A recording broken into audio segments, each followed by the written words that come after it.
Going on, Blues? Welcome back to Life as an Evertonian. This is our final summary of the game yesterday at the Hill Dickinson Stadium, where Everton controlled and masterclassed a 3-0 home win against Nottingham Forest. Sean Dyche's men came, they failed, and Everton conquered. Do you know what, Blues? Such a good day um, as a whole.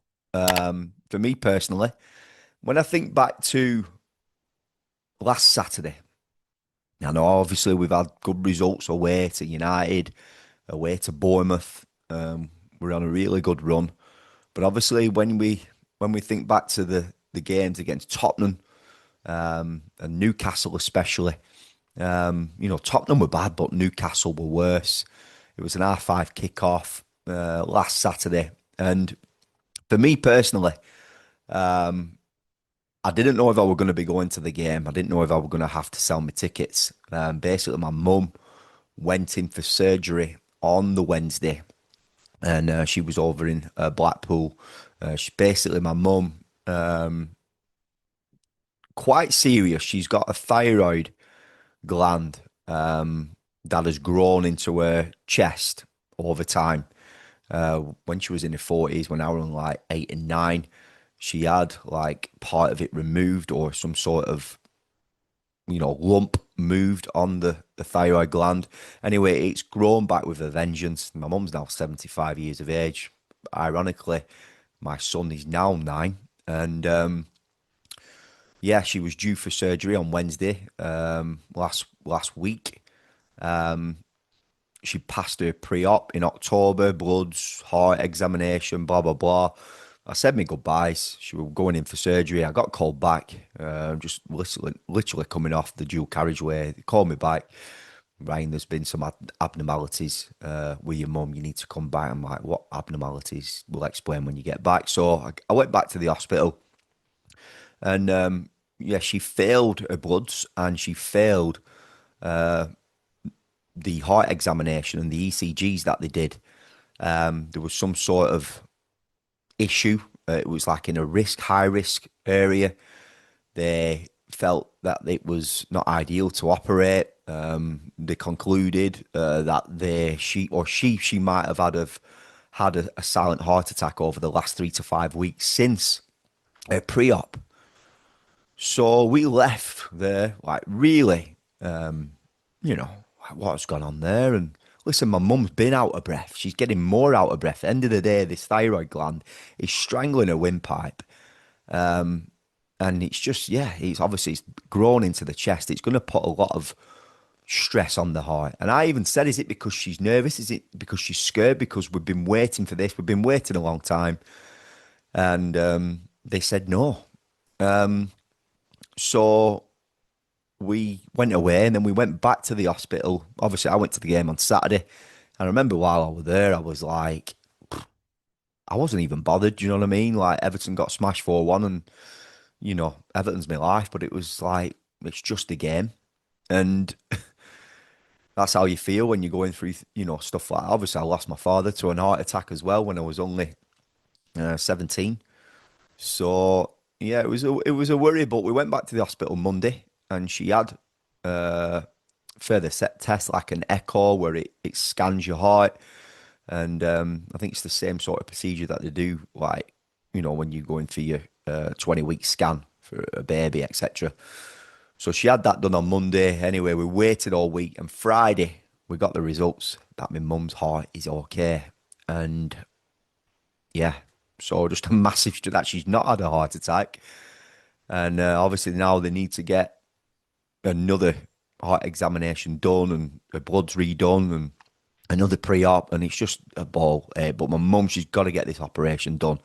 And obviously, so listen, I know long story short that I've been going on there, but this is life as an Evertonian. I am an Evertonian. I talk about my life and how Everton's associated with my life. But obviously at the game yesterday, technically a week later, great result against Bournemouth. And, really knowing that the good news with my mum, hearing that on the Friday, we got there early, me and my son, and I decided to get there as early as I could so we could potentially meet the players. And we saw David Moyes coming in. That was brilliant. And then obviously the floodgates opened up. We managed to meet Kieran Dewsbury Hall. We managed to meet Jake O'Brien, Jimmy Gardner, Tyler Diblin, James Tarkowski, Jordan Pickford, Jude's hero, and Jack Grealish as well. And also Beto. We missed a few. Of course we did. I remember when there was Njai was coming in. Njai was coming in with Azanu and Tieno Barry. There was a three. And I'm like, oh, there's three to get here. But then Jack were just behind, and that were it. Jude just like beeline for Jack, and Jack came over, and yeah, just really good meeting him, and obviously taking pictures and stuff, taking time out. Really good. So Blues, food for thought. You want to see the players coming in, get yourself there early. Get round to the players' entrance. So yeah, just the day as a whole, absolute fantastic result. Very reminiscent against Fulham. Complete different contrast to Tottenham and Newcastle. And really, really important win, Blues. And we have to keep the faith in David Moyes. We have to keep the faith in these players. There's going to be bumps in the road. We are on a roller coaster with this current Everton team, but they are bouncing back. And they're doing it in an aggressive manner as well, Blues. They really, really are. And, the likes of Kieran Dewsbury Hall, what an absolute footballer. Jimmy Garner, grown into his own. That midfield three yesterday has got so much legs. And when I think back to the early games where, listen, we've got over the line and, we've got results against Brighton and, really good. But then I think of the games like West Ham and Villa, and it seemed to be like, oh, let's just give it Jack. Let's give it Jack. And it was just going out too much to the left to Jack. And when you've got quality like that, you've got new quality in your team and you've got a player there who can hold the ball. Njai and Jack yesterday, although Jai got his assist and he had a really good shot that was tipped over, and Jack's tried to set up a few and gone on those Mirandin runs, won that early free kick in the first couple of minutes where Kieran Dewsbury Hall has chopped his man, cut inside, he's whipped in a ball and it's found its way into the net. Really, really positive. That midfield three, really, really good. And, you can see now, Keenan Dewsbury Hall getting on the ball deeper, driving with the ball. I love seeing him there because he can see the whole pitch. Sometimes when you're playing in that 10 role, you're floating around in that final third. And Alcaraz, I feel, does that role better because he presses really aggressive. It is the way he presses Alcaraz is so infectious to the rest. It almost like makes Barry like press a little bit harder as well. So that midfield three yesterday, the interchange, Jimmy Gardner, Kieran Dewsbury Hall, Alcaraz, so important for that win. And, Alcaraz has been chomping at the bit, and I thought he were absolutely superb yesterday. Listen, sloppy in areas, but the job was aggressively done. Really, really good. Everton on the front foot, hard and strong in the tackle. Mikalenko started the game really well with some really good challenges, really strong. Michael Keane, Tarkowski, the same. Jake O'Brien at right back found himself a little bit further up the pitch, I thought, yesterday. And Jai really did a lot of work off the ball. So much work. And, we're used to seeing him with the skills and everything, and the way he masters that football and the low centre gravity, beating his man, turning his man. But the work that he put in, it was a solid performance, Blues. And it's another clean sheet. It is another clean sheet. And not only that, we saw Tierney Barry get his first goal. And what a moment. That 3-on-1, it was a picture of beauty. Being serious, how he had Alcaraz going off to the right. Tierney Barry was running through the middle and realised he needed to pull off. So he's got two options.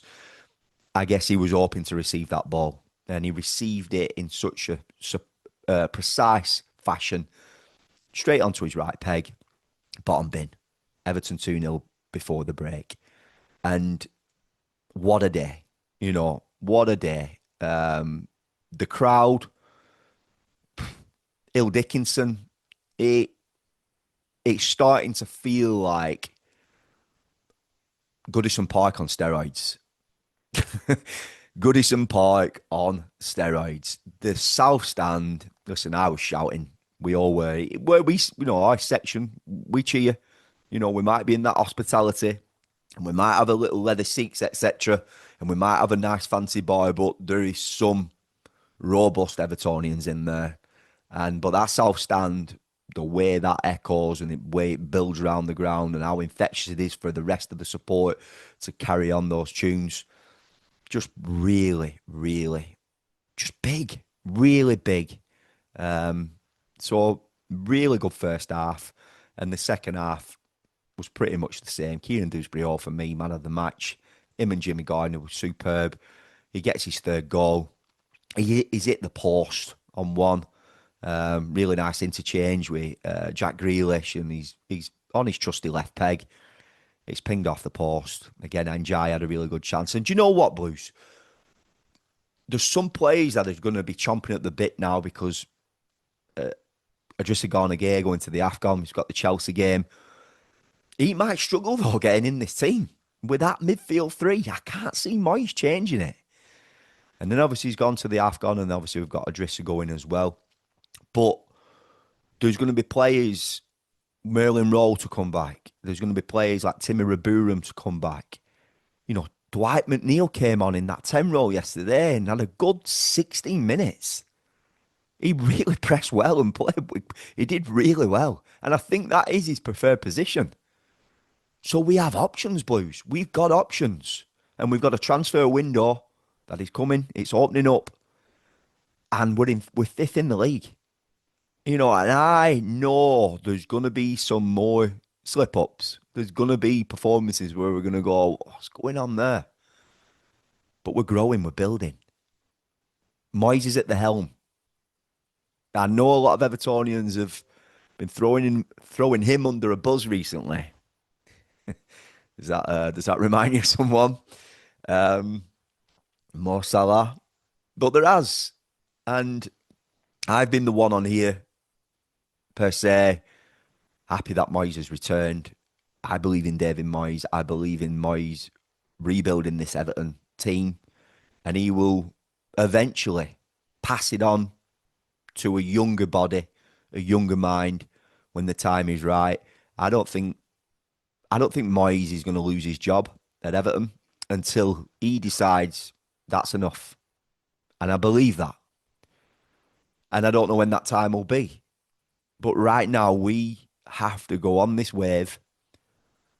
We have to keep the faith. Listen, there's going to be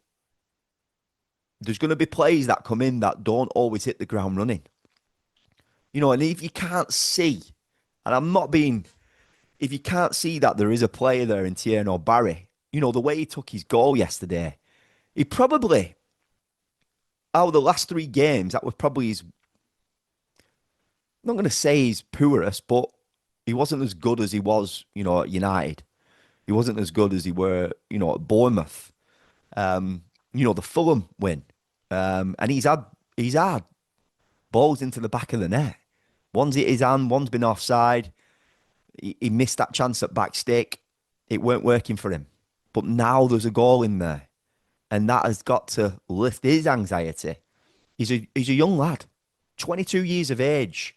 He's just come to the Premier League. I think he got 11 goals last season in La Liga. It's a different league. I think for me, sometimes he's a bit lackluster in terms of keeping on side. I think that does frustrate me with him. He's a little bit slow getting back on side, and it's because of how quick the Premier League is and how quick they step up. And he'll get used to that. It's a lot more laboured, a lot more chilled in La Liga. So there is a lot of improvements happening at this club. There really is. I'm just going to read you this, Blues. I made a note of this last night. Let me find it. Right, where are we? Oh, please tell me I've not deleted it. I'm sure I copy and pasted it. Absolutely gutted if I have. Oh no, here we go. Got it. Right. The day Everton reached 24 points during the last 5 seasons. We're at 24 points now. We're fifth in the league, right? This season, right? It's took us 15 games. Last season, to get 24 points, it took us 23 games. Okay? 2024, 2025. 2023 to 24, it took us 29 games. 2022 to 23, it took us 27 games. And 2021 to 22, it took us 25 games. Blues, there is vast, massive improvements. I think David Moyes, since he took over, I think we were around eighth in the league. I'm an advocate for Moyes. Now, listen, you're entitled to your opinion on my channel. You are. We all have a different perspective on how we see football and how we see players. Some of us have played the game, depends what level. We all have an understanding of football. We have our own opinion and spin on it. I'm just on here blogging my journey, being an Evertonian. We've got some new things that are coming to the channel. We're growing and building bit by bit. There's some big channels on Everton out there, and they've got their own style and they've all got their own ways. I feel I've got something a little bit different. That's for me, to say. That's what I believe in. And if you think the same, I appreciate all your support. I am overwhelmed with the amount of likes that I've had already and the amount of subscribers that I've got. I always leave, I don't know if you've noticed, and I've never mentioned it, but I always leave my links to my social medias in the description. I leave X, Twitter, but I don't really go on there, to be honest. But I leave links to my Instagram and my Facebook. I do produce content on there. So, if you want to follow me on any of those social media platforms, then please feel free to do so, Blues. So, Blues, I'm going to leave this one there. Before I do, we've got some big games coming up, and they're going to be massive tests. But I believe in this Everton team, and I believe that we can go to Chelsea and get something. They're not in great Richard form. They're really not. And Arsenal have got injuries. They got turned over off Aston Villa. So, Blues, listen, I think there's some points to pick up in these next 2 games. And, we're fifth in the league. We could be pushing top 4. Top 4 by Christmas. I'm going to leave you with that one. Blues, subscribe to the channel if you haven't done so already. Click that bell to turn on post notifications. Up the toffees, and I'll see you in the next one.